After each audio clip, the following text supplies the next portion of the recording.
Hi there, it's Keith from the Evangelical Free Church, Stony Stratford, and we're continuing in the Gospel of Mark, and today we're looking at chapter 9, verses 1 to 13.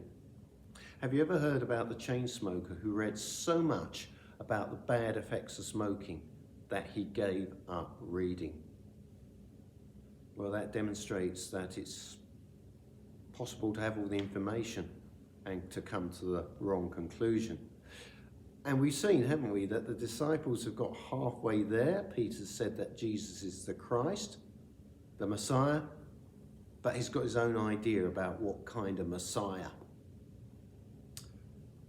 Well, Jesus, after giving Peter a right roll ticking off and giving and teaching on the cost of following him, says this rather interesting postscript.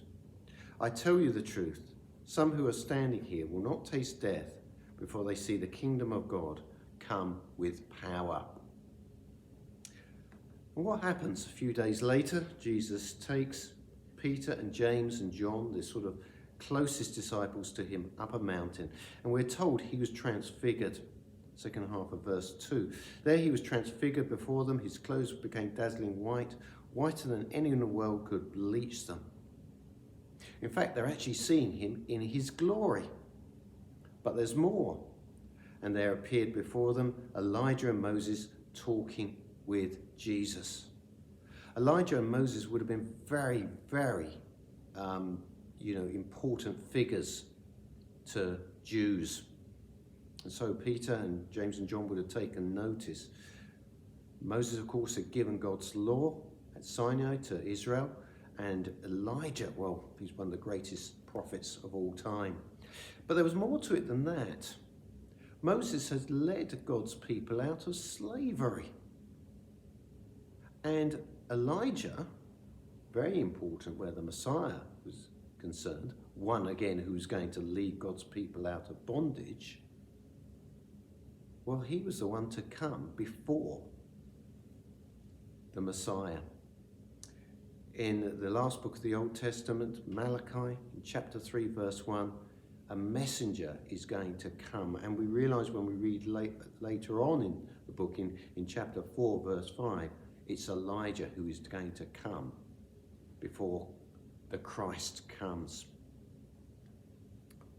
But Peter is still drawing the wrong conclusion. Peter looks at this glory and this magnificent sight and he thinks, well, this is it. The kingdom's come. So Peter said, verse 5, Rabbi, it is good for us to be here. Let's set up 3 shelters, one for you, one for Moses, and one for Elijah. He did not know what to say. They were so frightened.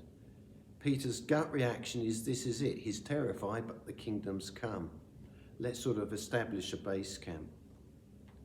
But suddenly, verse 8, everything's back to normal. Well, the confusion still reigns. As they're coming down, Jesus gives them orders not to tell anyone what they had seen until the Son of Man had risen from the dead. But they kept discussing the matter, what rising from the dead meant. They still don't understand. But they ask a poignant question. Verse 11, and they asked him, why do the teachers of the law say that Elijah must come first? Jesus replied, to be sure Elijah does come first and restores all things. Why then is it written that the Son of Man must suffer much and be rejected? But I tell you, Elijah has come, and they have done to him everything they wished, just as it is written about him. So what's Jesus saying here? Who is Elijah?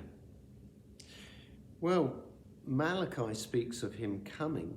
We've already noted that.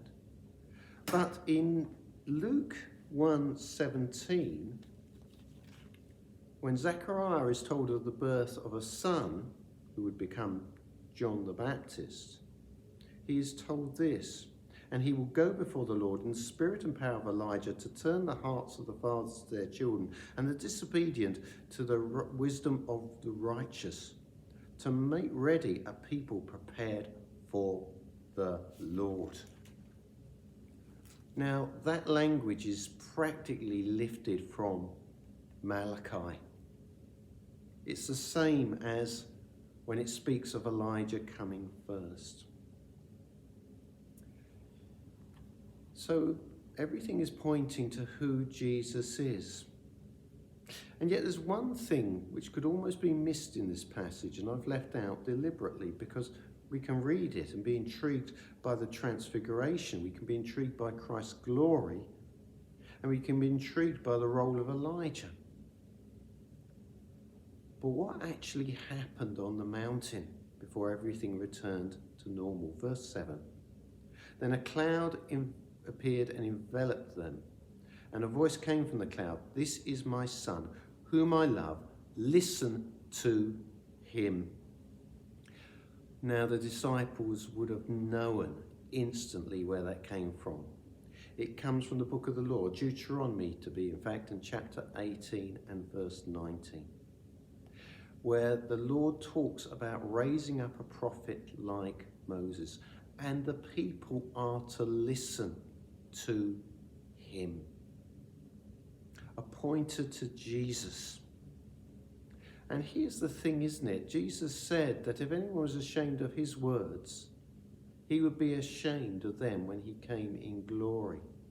His words are that important. Where do you stand? Where do I stand when it comes to Jesus' words? Are we going to listen to them? Or are we going to, as is so popular, to just see him as one of many teachers? Jesus doesn't allow us that luxury. Thank you for listening again. You're welcome to take Mark's Gospel. They're in the holders at the front of the church, or you can phone me. Thank you again.